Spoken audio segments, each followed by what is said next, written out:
La verdad ayuda a sanar. Esclarecer el por qué pasaron las cosas. Pueden cesar todo ese No sufrimiento. podemos seguir negando lo que ocurrió en el país. Desde esa Colombia profunda que tanto buscamos. La Comisión de la Verdad presenta La Verdad en Voz Alta. Hablemos a fondo con las víctimas del conflicto armado interno en Colombia.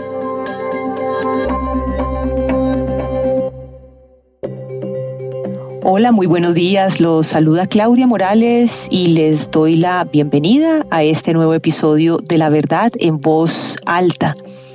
Aquí volveremos a oír el testimonio de otra víctima que a lo largo de estos años ha sufrido la violencia a través del conflicto armado de Colombia.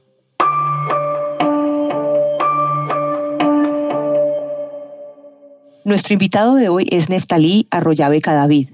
Neftalí es víctima de una mina que puso la guerrilla del ELN cuando él se desempeñaba como electromecánico en el oleoducto de Caño Limón-Coveñas hace 29 años. Hoy tiene 57 años y hablaremos con él sobre la discapacidad que muchas personas han sufrido como consecuencia del conflicto armado colombiano y cómo eso ha afectado sus proyectos de vida y la de sus familias. Bienvenido, Neftalí, a La Verdad en Voz Alta. Muchas gracias por estar con nosotros. No, muchas gracias a ti, Claudia, y aquí estoy para contestar las preguntas, con muchísimo gusto. Muchísimas gracias. Pues para empezar, Neftalí, me gustaría preguntarle, antes de pisar esta mina antipersonal, ¿a qué se dedicaba y qué proyectos tenía? Pues en el momento yo me desempeñaba, como lo dijiste bien, de electromecánico para una empresa de oleoductos. Y proyectos, pues los proyectos que uno tiene como una persona que recién se ha unido a una esposa y que proyecta tener unos hijos. También había algo en el tintero de irnos a Estados Unidos a trabajar con un amigo que conocí justo en el mismo trabajo, pero pues todo eso queda truncado. Claro, por supuesto. Me parece importante contarle a la audiencia de este programa cómo se vivía el día a día en una región en la que estaban ustedes trabajando alrededor del oleoducto de Caño Limón-Coveñas. ¿Qué pasaba en el país en ese momento y qué pasaba en ese territorio? Claudia, pues es innegable que se vivía una zozobra permanente. Siempre, de hecho, nosotros lo llamábamos un grupo de emergencia y estábamos listos en alguna de esas bases para abordar o bien un helicóptero o trasladarse en los vehículos a donde aparecía el atentado. Pero esto era muy, ¿cómo le digo? Era muy del día a día. Ya uno es tanto que uno se acostumbra a eso. Hoy que mira un poco uno atrás, es increíble cómo uno pudo como sobrevivir o cómo hizo parte de esas cosas tan crueles, tan trágicas, hicieron parte de la vida de uno y uno, pues, de hecho, estuvo ahí en esos escenarios hasta el punto de llegar a esta situación en la que uno está. Ahora hagamos memoria sobre ese momento en que pisó la mina, cuando usted, ya ha pasado por supuesto tanto tiempo, pero cuando usted cierra sus ojos y llega a ese momento, ¿qué recuerda? Eso, yo creo que así pasen todos los años, esa fotografía está ahí indeleble. Recuerdo que me desplacé a uno de los extremos del oleoducto que faltaba por hacer la junta o la pega que llaman allá los técnicos, y yo debería trasladar un generador. Y cuando yo me acerqué, lo cogimos en peso con mi ayudante, un chico de 19 años que también perdió sus 2 piernas. Y el mecánico que estaba atrás de mí, también con su ayudante, levantamos el equipo y pues ese es como el último recuerdo que tengo, y sé que eso estalló y yo solamente dije, no me dejen morir acá, que yo tengo una niña apenas de 6 años. ¿Cómo era eso? ¿Cómo era ese trabajo en una zona, digamos, de conflicto? Habían unas indicaciones y unos protocolos, pero yo creo que muy incipiantes cuando yo creo que la seguridad industrial y las cosas como hoy yo sé que funcionan, no, era algo muy... No, creo que primaba ante todo el ir a reparar el oleoducto, porque de hecho le cuento que no había uno terminado ese y ya estaba preparándose para el próximo. Entonces no había ni siquiera el tiempo, ni había digamos, como las prácticas esas que hoy hacen de preparar a las personas con protocolos de seguridad.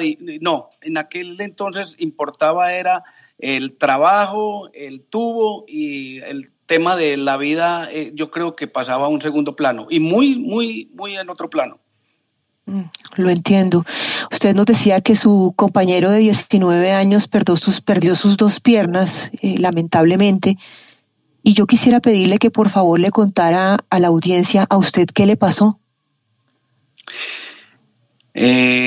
Bueno, cuando levantamos el equipo, pues supone uno, como al análisis que hace después y lo que le cuentan, es que las minas esas antipersonales, que llaman las mal llamadas quiebrapatas, están ahí como activadas, o sea, inmediatamente se levanta, se le quita la presión, ella funciona, explota. Y eso fue lo que sucedió en este caso. Levantamos el generador y estalló el explosivo ese, y el cárter del motor del equipo pues se despedazó y ese fue el que acabó con las piernas del ayudante mío, y a mí me llegaron esquirlas y la onda explosiva pues de una vez digamos como me eclosionó ambos ojos, porque yo sentí algo muy caliente que bajó por todo mi rostro. Eso hasta ahí ya, y sentí como, algo así como para darle como una figura a eso, una imagen. Sentí como cuando se apagaban esos televisores viejos que quedaba un punto de luz, y puedo recordar eso claramente, que se fue yendo la luz, se fue yendo, y yo estuve inconsciente como por 3 o 4 días. Y de acuerdo con el registro único de víctimas, Neftalí, del total de personas que están allí incluidas, el 2.75% registra algún tipo de discapacidad. Es decir, que en Colombia hay registradas 249.624 personas en situación de discapacidad como resultado del conflicto armado en Colombia. Y me gustaría saber, Neftalí, si como consecuencia de esa situación, y también teniendo en cuenta primero lo que a usted le pasó, lo que me cuenta de su compañero joven, si hay espacios en los que el Estado los reúna, los oiga, les pregunte por el desarrollo de su condición, si les hace algún tipo de seguimiento. ¿Pasa algo de eso? Yo no sé cómo, pues en aquel entonces yo creo que no. De hecho, uno se sentía muy abandonado por la misma empresa, el tema de pensión, y que a pesar de que fue un accidente totalmente documentado y evidenciado y todo, la empresa nunca respondió, ni siquiera Ecopetrol, que nosotros trabajamos para Ecopetrol. Eso no, nunca hubo una respuesta como tal, y uno ya sabía que Ecopetrol era una empresa, pues por lo menos el 50% es estatal. Nos dieron una indemnización en ese entonces, porque uno trabajaba subcontratado por una empresa que en aquel entonces se llamaba Tecnicontrol, era un consorcio con Protécnicas, pero lo que le decía ¿como una tercerización? ¿Más o menos? Era una tercerización, sí. Era lo que llaman outsourcing. Pero lo que le decía a uno cuando iban a hacer aquellos meeting y esas ¿cómo se dice? Las manifestaciones esas que iban a hacerle a uno los funcionarios de la USO, era que Ecopetrol era directa responsable, que porque pues el tubo era de Ecopetrol, o no sé de quién sería, pero pues eso debería tener alguien que respondiera. Realmente no fue así, siempre se lavaron las manos y hasta el punto de que yo no tuve pensión por ese accidente. Lamento mucho saber eso y realmente me sorprende, pero entonces esto tiene que ver directamente con la responsabilidad de la empresa que, como bien lo dice, tiene en la mitad de sus acciones al Estado y entonces esto también me permite preguntarle sobre los principales obstáculos que ha encontrado en relación con la atención que debería recibir de acuerdo con sus necesidades de salud, porque entonces allí ya viene el papel del Estado. La verdad, uno tendría todos los argumentos y las razones para resentirse. Lo que pasa es que eso no ayuda nada en la vida. Quedan algunos amigos, pero son cosas amigos que estaban dentro de la empresa, pero son cosas muy, muy diferentes porque, digamos, jurídicamente la empresa y funcionarios que uno conocía nunca ni lo orientaron, es más, recuerdo que en aquel entonces me sacaron inclusive de la empresa Ecopetrol, donde yo estaba haciendo unos contratos. O sea, yo podría decir que fui maltratado en ese caso y yo no entiendo tampoco por qué nunca se asumió, viendo que era un atentado, pues claramente eso se veía venir y pasaba y muchas veces pasaba. En ese entonces no hubo respuesta como puede existir ahora, no sé cómo será, pero para mí no hubo esa respuesta de la empresa que era dueña del contrato, dueña del oleoducto. De otro lado, viéndolo desde un prisma un poco más positivo, hemos visto que la Comisión de la Verdad ha hecho varios encuentros con personas como usted que sufren una discapacidad por algún suceso relacionado con el conflicto armado y también a través de esto hemos visto que personas como usted, Neftalí, han encontrado distintas maneras de encaminar los proyectos de vida. Y pues luego de oírle su testimonio, sí me causa mucha curiosidad saber qué le ayudó a salir adelante después de estos hechos vividos.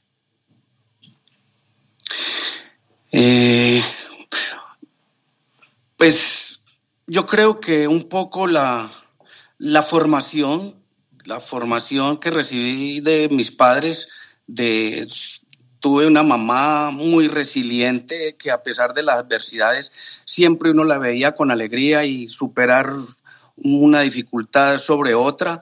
Eso, también un papá que se la jugaba, se desempeñaba en lo que le apareciera en la vida, porque yo recuerdo a mi papá peluquero, aserrador, agricultor, bueno, en muchas cosas, y eso, pues uno como que automáticamente se remonta a eso, coge elementos de donde existan. También tuve una formación en un seminario, eso hubo algo de disciplina, pero sobre todo que a uno le enseñaron de que lo que a uno le sucede en la vida es simplemente un accidente porque somos seres espirituales y eso me ha dado fuerza, que somos seres espirituales y esa es nuestra esencia y que lo que sucede pues no tiene que afectarnos en ese, pues en principio en lo que somos, en la esencia. Eso.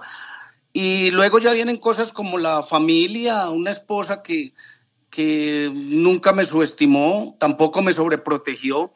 Y yo creo que casi sin darse cuenta, una niña que en ese momento tenía 6 años se convirtió como en el motor, porque una cosa sí estoy seguro que desde que uno tenga sueños, desde que tenga una razón para levantarse, pues la vida continúa. Y yo creo que eso me ayudó. Y algunos amigos, porque tampoco puedo desconocer, algunos amigos dentro de la empresa me apoyaron, por decir algo, me dieron algunos contratos, yo hice algunos suministros de dotación y hice empresa y pues con muchos aprendizajes, porque a lo largo del tiempo ahí vienen otras cosas que será otro escenario para contarlo. Sí, por supuesto que sí. Y pues ya que usted menciona a su hija que era pequeñita cuando ocurrió esto, cuando usted pisó la mina antipersonal, y bueno, tengo entendido que ya tiene un nieto, ¿verdad? Tengo dos nietos. Ya tiene 2 nietos, su familia creció y también me parece que es importante compartir con nosotros cómo ha sido esa experiencia de diálogo con su familia, con sus seres amados sobre lo que ocurrió, no solamente deteniéndose en el pasado y en la experiencia que nos está también contando, sino en el presente porque además una víctima tiene reflexiones muy distintas a quienes de ninguna manera han sentido cerca la violencia de este país. ¿Tienen ustedes ese diálogo? ¿Cómo habla usted con sus hijos? No sé si sus nietos ya sean grandecitos para entender. ¿Qué piensan de eso? Creo que lo primero que aparece es como un silencio con la pareja, con muchas personas. Es más, a uno le toca estrenar amigos porque muchos amigos se ausentan. Es bien difícil esa situación porque primero la empresa lo cambia a uno como parte de una máquina más, de un sistema, ¿sí? Y también, pues, estas cosas duelen, pero los amigos también cambian, quedando, pues, algunos por rescatar, pero bueno, pero la familia sí no cambia, la familia, gracias a Dios, está ahí. Sin embargo, el tema se vuelve hasta cierto punto como intocable, porque hay mucho dolor, porque vuelve uno como a revivir ese momento y pues para todos es doloroso. Pero yo creo que esa comunicación sin palabras, no verbal, va ayudando a que uno lo vaya aceptando, y esa es la clave. Yo creo que la aceptación, cuando uno lo acepta, el entorno también lo acepta, empezando por la familia. Si uno, yo creo que eso es lo que pasa con la mayoría de las personas que por algún motivo entran en discapacidad o quedan víctimas por algún motivo, es que yo creo que entregan como el poder, entregan como esas ganas de vivir y ese entusiasmo, y por eso pues muchos matrimonios fracasan. En el caso mío, yo recibía mucha fuerza de mi esposa, de mi hija, y eso, yo creo que eso ayuda muchísimo.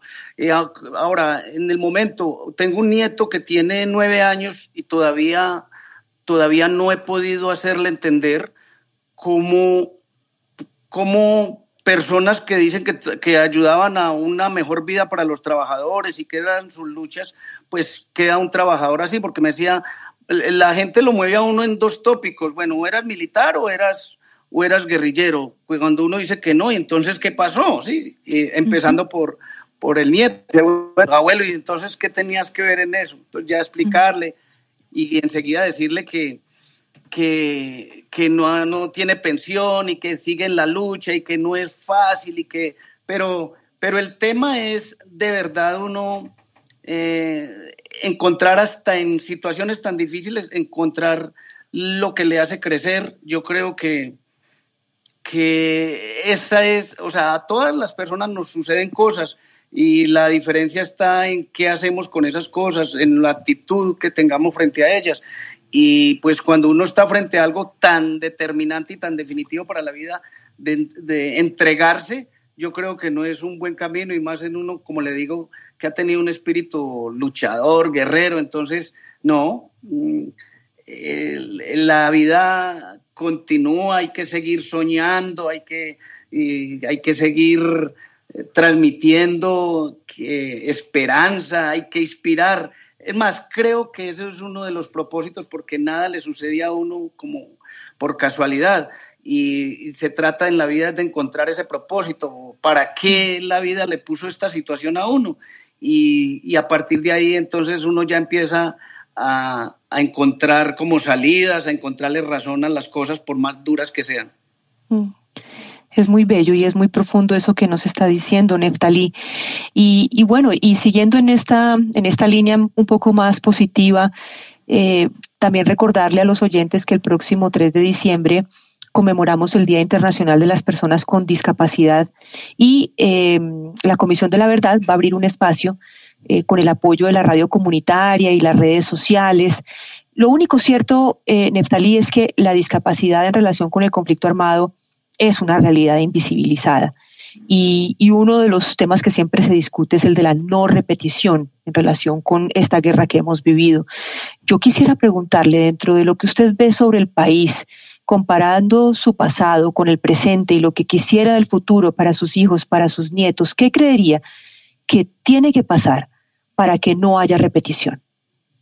Yo creo que si los niños aprenden a respetarse, a disentir, pero concertar sin necesidad de irse a los puños, respetando la opinión del otro, yo creo que podríamos estar hablando en 2 o 3 generaciones de la no repetición de esto, porque lo que nos daña y lo que nos lleva a todas estas cosas son los radicalismos. Yo creo que hay que pasar esa página de colores o de que si no estás de la misma corriente de pensamiento, pues te anulo o tiendo a desaparecerte. Creo que esa es como la razón de esto.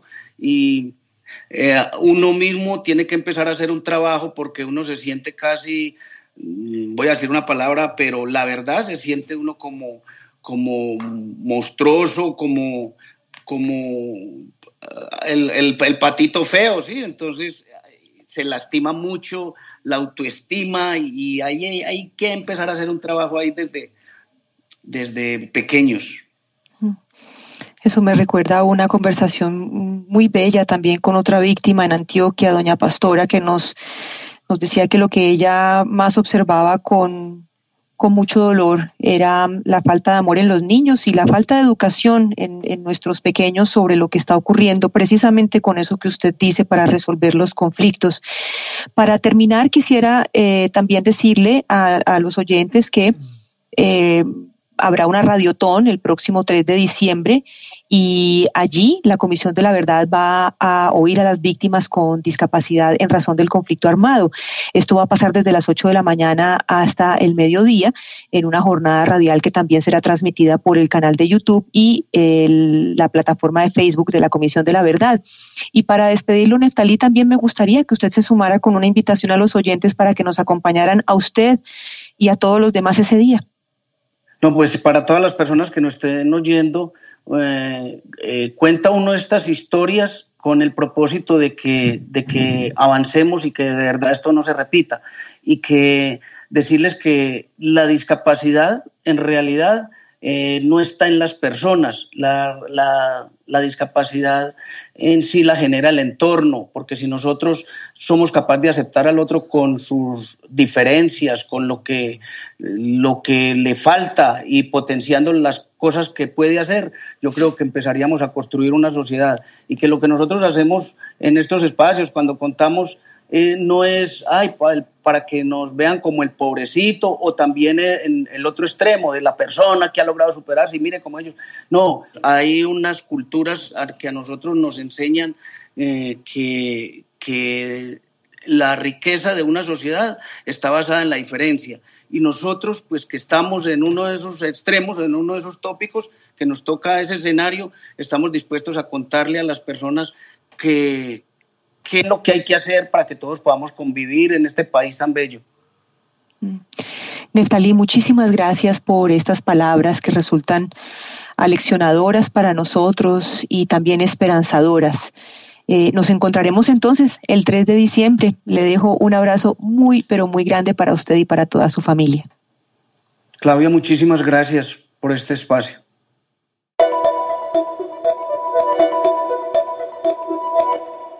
Pueden encontrar la entrevista con Neftalí Arroyave Cadavid en la página www.comisiondelaverdad.co, también en las plataformas de Spreaker y Spotify con el nombre del programa La Verdad en Voz Alta y en las redes sociales de la Comisión.